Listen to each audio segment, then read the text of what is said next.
스프링이라는 분이 있습니다. 그분이 이런 말을 하였습니다.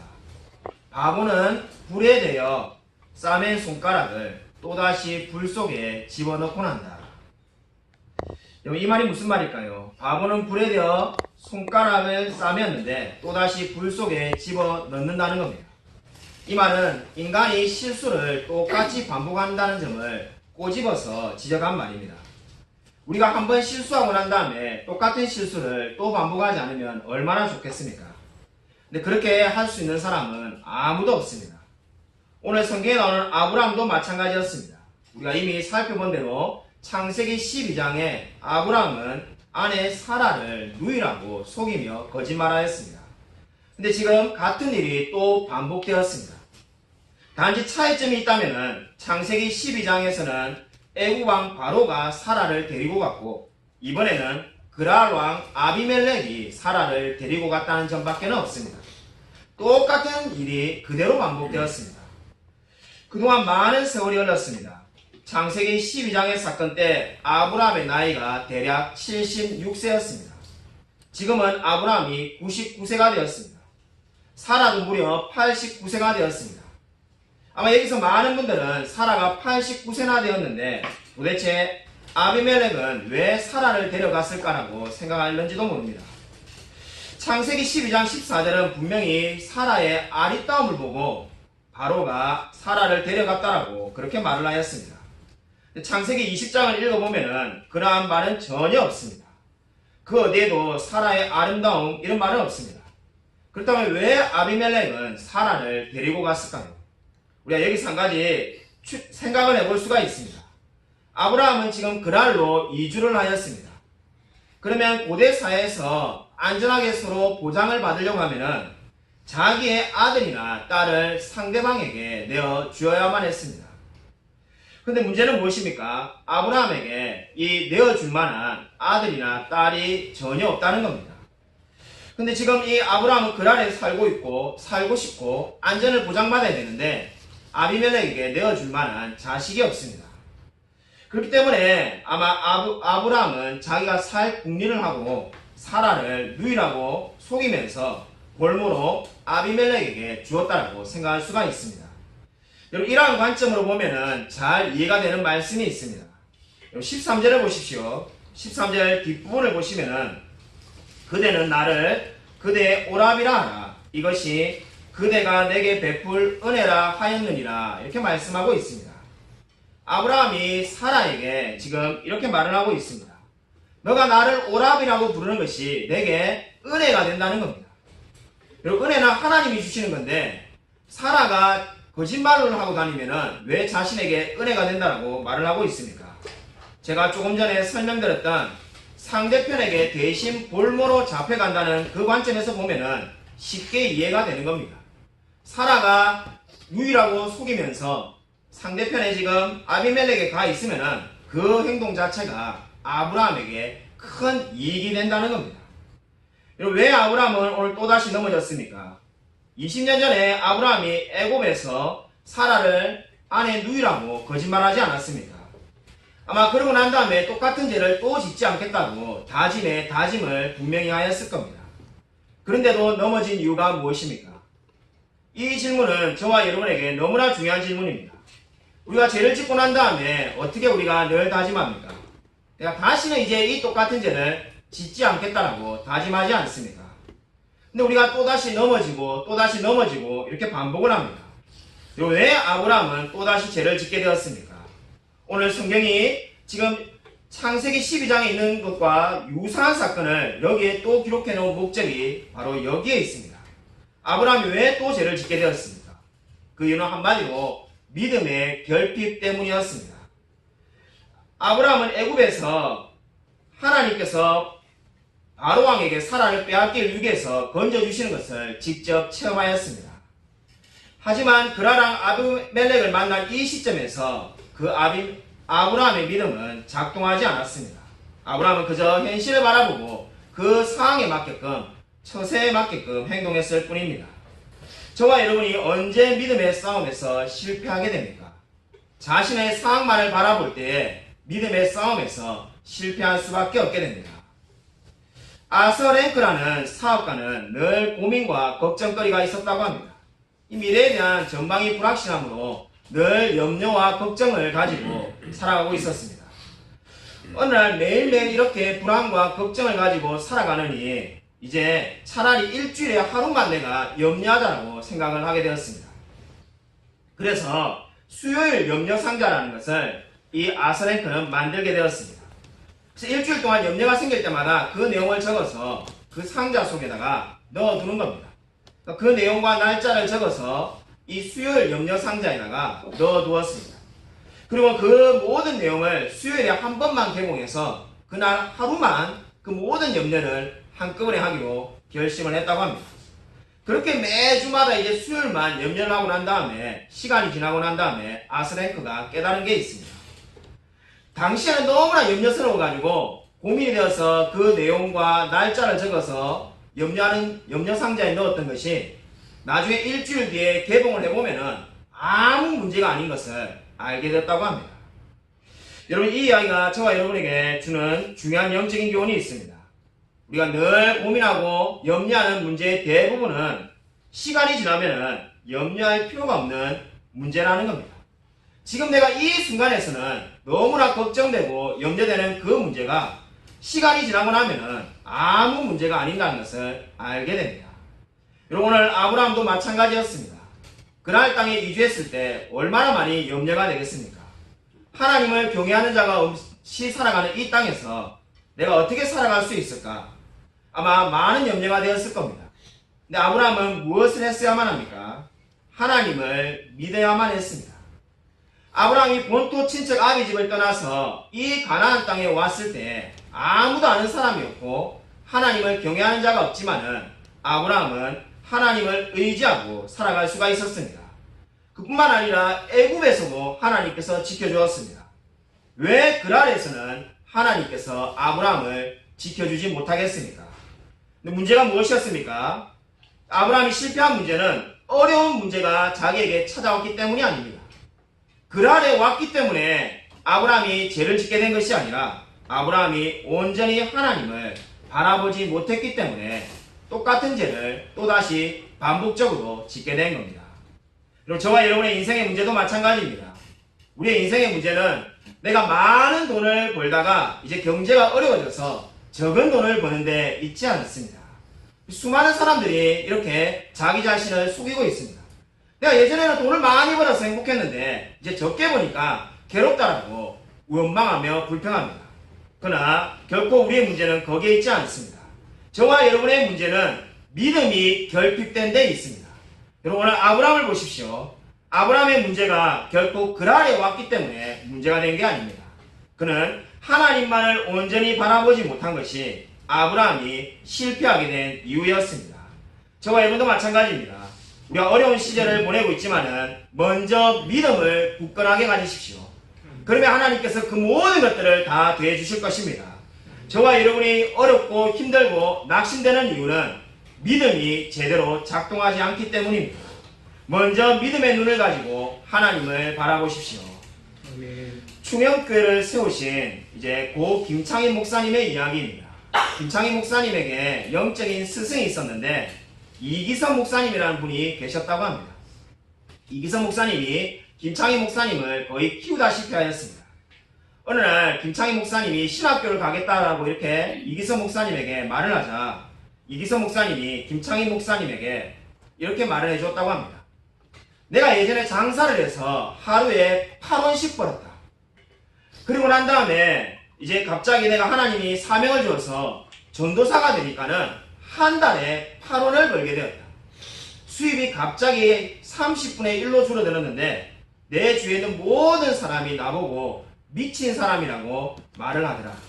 자기도 마음 가운데 그러한 생각이 은연중에 점점점 드는데 지나놓고 보니까 내가 하나님의 복음을 전하는 자로 30년을 살았지만은 단 한 끼도 굶어본 적이 없으니까 하나님이 모든 것을 다 동행해 주셨다라고 그렇게 이기성 목사님이 김창희 목사님에게 말을 하였답니다.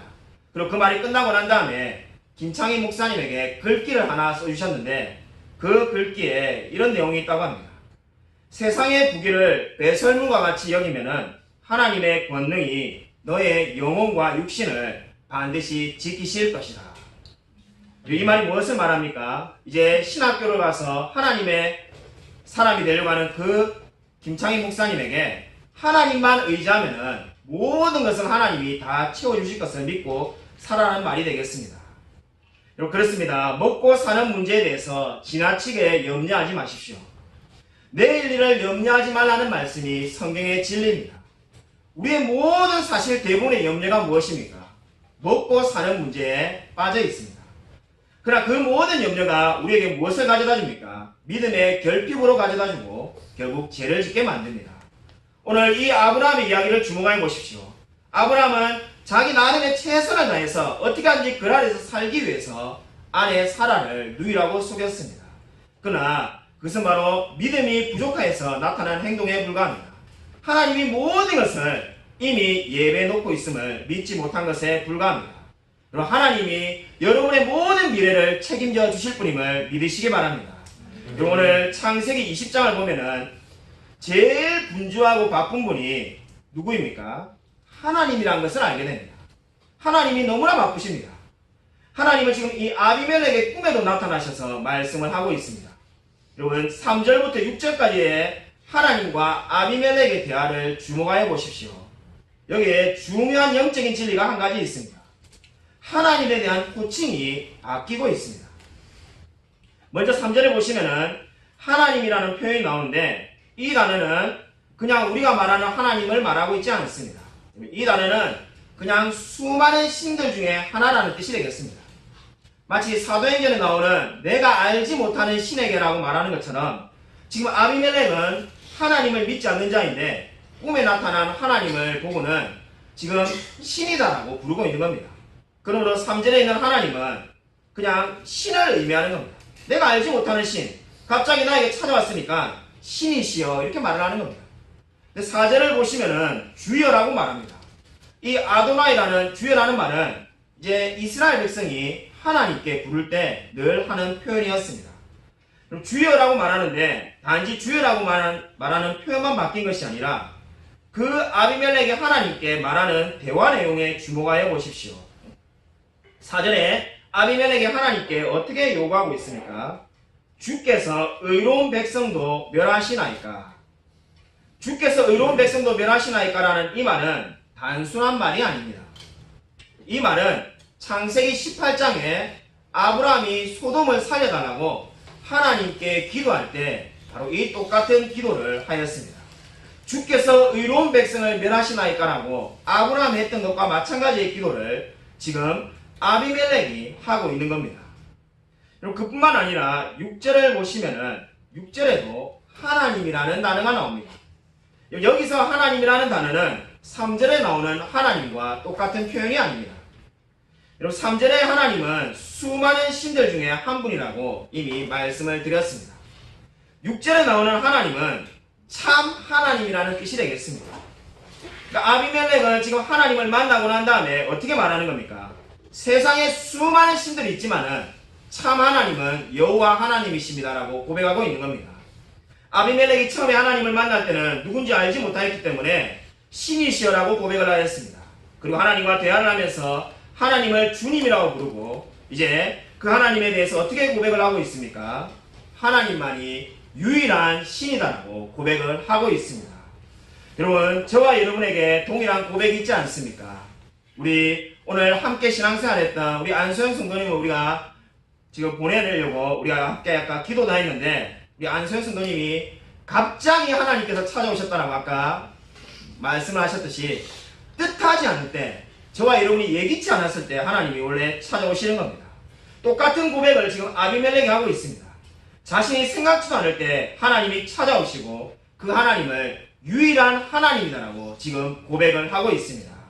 여러분 오늘 이 이야기가 저와 여러분에게 어떠한 말씀을 하고 있습니까?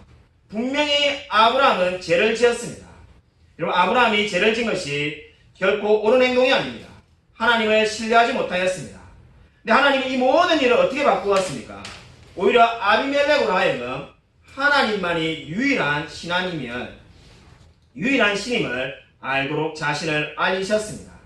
우리가 자주 말씀하는 로마서 8장 28절에 모든 것이 합력하여 선을 이룬다는 말씀이 바로 이러한 경우를 두고 하시는 말씀입니다. 한마디로 오늘 이 말씀은 하나님의 은혜가 무엇인지를 보여주는 사건이라고 말할 수 있습니다. 여러분, 은혜가 무엇입니까? 주는 이가 그 값을 대신 치루어주는 것이 은혜입니다. 마지막 황제라는 영화가 있습니다. 이 마지막 황제라는 영화에 이런 장면이 나옵니다. 이 영화 중간에 화려하게 살아가는 소년 황제에게 이 철없는 동생이 이렇게 질문을 합니다. 만일 황제가 잘못을 하면 어떻게 됩니까? 라고 질문을 합니다. 그 말에 소년 황제가 이렇게 대답을 합니다. 내가 잘못하면은 딴 사람이 벌을 받게 된다. 이렇게 말을 합니다. 그리고 그 말이 끝나자마자 옆에 있는 항아리를 바닥으로 집어 던집니다. 그리고 항아리가 끼어지자마자 바로 옆에 있는 신하가 황제를 대신해서 매를 맞게 됩니다. 이 너무나 충격적인 장면이지 않습니까? 잘못은 분명히 황제가 있는데 옆에 서 있던 신하가 옆에 서 있었다는 이유 하나만으로 매를 맞게 되는 겁니다. 여러분, 이 이야기가 무엇을 보여줍니까? 세상의 원리가 어떠한지를 보여주고 있습니다. 세상의 원리는 힘이 없는 자가 매를 맞게끔 되어 있습니다. 뭔가 잘못을 한 것이 아니라 아무 잘못이 없지만은 힘이 없다는 이유로 매를 맞는 것이 세상의 원리입니다. 여러분, 기독교가 무엇입니까? 이 세상의 원리를 뒤바꾼 것이 기독교입니다. 힘이 없는 자가 매를 맞는 것이 아니라 왕이 종을 위하여 대신 매를 맞는 것이 기독교의 원리입니다. 하나님이, 유일한 하나님이 아브라함을 위해서 지금 분주히 뛰어다니고 있습니다. 분명히 죄는 아브라함이 지었는데 하나님이 그것을 바꾸시려고 분주히 움직이셨습니다. 어떻게 아브라함이 사라를 잃어버릴 위기를 모면할 수 있었습니까? 하나님이 이미 모든 일을 다 해결해 놓았기 때문입니다. 여러분, 은혜가 무엇입니까? 은혜는 주는 이가 이미 값을 치루었기 때문에 더 이상 갚을 필요가 없는 것이 은혜입니다. 저와 여러분이 이 놀라운 은혜를 받은 사람들입니다. 저와 여러분이 이 동일한 은혜를 받았습니다. 아브라함에게 임한 은혜가 저와 여러분에게도 이미 찾아왔습니다. 이 은혜에 얼마나 감사하며 살아가고 있습니까? 날마다 이 은혜에 감사하며 살아가는 저와 여러분이 되어지기를 주님의 이름으로 간절히 축원드립니다. 여러분, 오늘 성경 말씀을 보십시오. 오늘 성경은 왜 이 창세기 20장에 아브라함이 넘어지는 이야기를 이렇게 길게 기록하고 있을까요? 여러분, 성경은 무엇을 알려주기 위해서 읽으면은 가슴이 답답해지는 이 이야기를, 그리고 창세기 12장에도 유사한 이야기가 있는데 왜 비슷한 이 이야기를 이렇게 길게 기록하고 있을까요? 여러분, 여기에 중요한 영적인 교훈이 있습니다. 여러분, 유진 피터슨이라는 분은 이런 말을 하였습니다. 우리가 남들이 하지 않는 굉장한 큰일을 해야만이 하나님을 위해서 큰일을 하는 것이 아니다. 우리가 지금 하나님을 섬기는 그 일을 끊임없이 지속적으로 하는 것이 대단한 일이라는 말을 남겼습니다. 여기 이 말이 무엇을 의미합니까? 우리가 꼭 아프리카 선교사가 되고 수십억을 들여가지고 큰 교회를 지어야만이 하나님을 위해서 큰일을 하는 게 아닙니다. 내가 지금 하고 있는 이 일을 지속적으로 끊임없이 하게 되는 것이 바로 하나님을 위해서 큰일을 하는 겁니다. 지금 저와 여러분이 하고 있는 일이 무엇입니까? 내가 오늘 거짓말을 할 수밖에 없는 유혹이 있지만은 그 유혹을 이겨내고 거짓을 말하지 않는 것, 그것이 바로 하나님을 위해서 큰일을 하는 겁니다. 오늘 성경이 바로 그 이야기를 하고 있습니다. 오늘 아브라함이 만약에 이 유혹을 다 이겨내고 하나님의 말씀대로 거짓을 말하지 않았다면 그는 큰일을 한 사람이 되는 겁니다. 여러분, 우리가 생각할 때 큰일은 뭔가 대단한 일을 하는 것만을 생각하지만은 저와 여러분이 이 믿음을 가지고 날마다 수많은 유혹을 이겨내는 것이 믿음의 큰일을 하는 것입니다. 그러므로 오늘 여러분의 삶에 유혹이 있습니까? 그 유혹을 이겨내십시오. 하나님께서 그 여러분의 믿음 가운데 반드시 함께 하실 것입니다. 여러분, 오늘 마지막으로 7절 말씀을 함께 읽겠습니다. 우리 7절 말씀 함께 읽겠습니다. 네, 시작. 이제 그 사람의 아들을 돌려보내라. 그는 선지자라. 그가 너를 위하여 기도하리니 내가 살려니와 내가 돌려보내지 아니하면 너와 내게 속한 자가 다 반드시 죽을 줄 알지니라. 아멘. 7절 말씀에서 우리가 주목해 보아야 될 표현은 그는 선지자라는 말씀입니다. 하나님께서 아브라함을 선지자로 부르고 있습니다. 그런데 언제 하나님께서 지금 아브라함을 선지자로 부르고 있습니까? 이 말씀이 창세기 22장에 아브라함이 모리아 산에서 이삭을 바칠 때 하나님께서 지금 아브라함을 선지자라고 부르고 있는 게 아닙니다. 지금 아브라함은 어떻습니까? 믿음이 바닥을 치고 있습니다. 아브라함의 인생 중에서 제일 부끄러운 두 장면이 애굽에서 아내를 누이라고 속인 것과 지금 오늘 이 말씀에서 바로 아내를 누이라고 속인 것이 아브라함의 인생에서 제일 굴욕적인 두 장면입니다. 이렇게 지금 비참한 상황에 놓여 있는데 하나님은 아브라함에 대해서 어떻게 말씀하고 있습니까?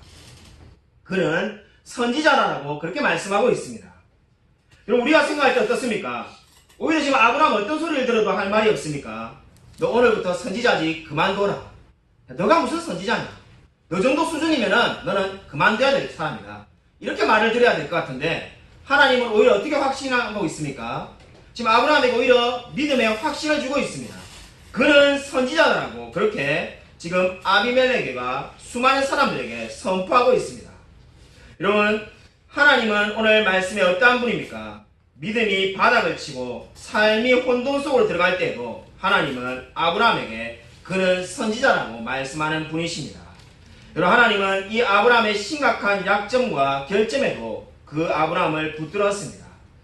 여러분 그래서 아브라함을 하나님이 어떻게 만드십니까? 이제 훗날 모리아산에서 이삭을 바치는 순종을 하는 사람으로 만들어 나아가고 있습니다.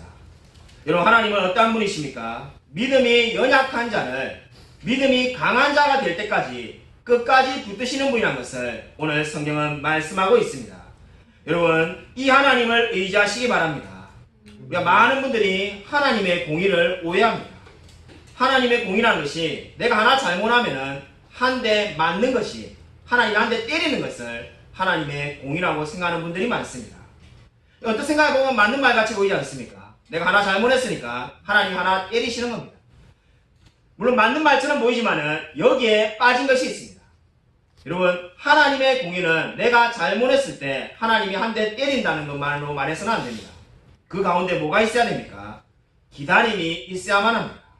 하나님은 이 연약하고 늘 넘어지는 아브라함을 기다리고 또 기다렸습니다. 오래 참으시고 믿음의 시련 가운데도 승리할 수 있도록 기회를 주신 것입니다. 그래서 하나님은 지금 이 아브라함의 부끄러운 모습에도 어떻게 말씀하고 있습니까? 그는 선지자라고 지금 주저없이 말씀하고 있습니다. 그럼 저와 여러분의 삶을 보십시오. 우리가 얼마나 자주 넘어집니까? 마치 믿음이 없는 자와 같이 살아갈 때가 얼마나 많이 있습니까? 그럴 때마다 하나님께서 다가오시며 믿음의 싸움을 싸우라고 격려해 주십니다. 여러분 이 하나님을 의지하시기 바랍니다. 그리고 믿음의 싸움에서 승리하시길 바랍니다. 네. 여러분 미국의 유명한 찰스 콜슨이 돌아가셨을 때 이야기입니다. 이 장례식에 참석한 분이 글을 써놓은 글을 읽어본 적이 있습니다. 찰스 콜슨이 돌아가셨을 때 수많은 사람들이 장례식에 참석하였습니다. 그때 그의 딸 에밀리 콜슨이 자기 아버지를 기억하며 이제 마지막 말을 이렇게 남겼다고 합니다. 저는 에밀리 콜슨입니다. 제가 우리 아버지의 딸이라는 것이 얼마나 자랑스러운지 모릅니다. 우리 아버지가 하나님을 믿지 않는 자인데 하나님께서 찾아오셔서 역사하셔서 변화되는 그 모든 과정을 제가 지켜보았습니다. 그리고 아버지가 예수를 믿고 난 다음에는 그가 그렇게 바쁜 가운데서도 날마다 의자에 앉아서 기도하는 모습을 제가 늘 보곤 하였습니다. 어느 날 우연히 아버지가 늘 가지고 다니는 수첩을 보았는데 거기에 아버지가 기도해야 될 수많은 사람들의 이름과 기도 제목이 있는 것을 보게 되었습니다. 그때 제가 우리 아버지야말로 기도의 사람이란 것을 알게 되었습니다. 제 아버지는 저의 멘토이고 친구이고 기댈 어깨였으며 끊임없이 용기를 주는 분이었습니다라고 그 딸 에밀리 콜슨이 말을 하였다고 합니다. 여러분 이 이야기가 무엇을 보여줍니까? 에밀리 콜슨은 이 찰스 콜슨 아버지를 통해서 하나님을 알게 된 겁니다. 그리고 저와 여러분은 어떠한 사람으로 주변 사람들에게 인식되어지고 있습니까? 그리고 저와 여러분은 진정으로 나의 가족과 교회 공동체에게 어떠한 사람으로 인식되고 있습니까? 그리고 시편 109편 4절에 이런 말씀이 있습니다. 시편 기자가 나는 기도할 뿐이다라고 그렇게 고백한 말씀이 있습니다. 나는 기도할 뿐이라는 시편 109편 4절은 원어 성경을 보면은 나는 기도다라고 그렇게 되어 있습니다. 한마디로 말하면 어떤 말이란 겁니까? 그의 인생은 기도를 빼면은 도무지 할 수 있는 말이 없다는 겁니다. 찰스 콜슨이 바로 그렇게 살아간 사람이었습니다. 여러분, 저와 여러분의 삶이 이렇게 되어지기를 소원합니다. 나는 기도다. 나는 말씀이다. 나는 예배다. 여러분, 이렇게 불려지게 되어지기를 소원합니다. 오늘 성경은 하나님이 아브라함에 대해서 어떻게 평가하고 있습니까? 그는 선지자라고 그렇게 평가를 내리고 있습니다. 여러분, 하나님이 우리를 보실 때 어떻게 평가를 내리고 있습니까? 정말로 저와 여러분의 영혼을 볼 때 그는 기도다, 그는 말씀이다, 그는 예배다라고 지금 하나님께서 평가를 내릴 수 있습니까? 저와 여러분의 삶이 그렇게 되어지기를 소원합니다.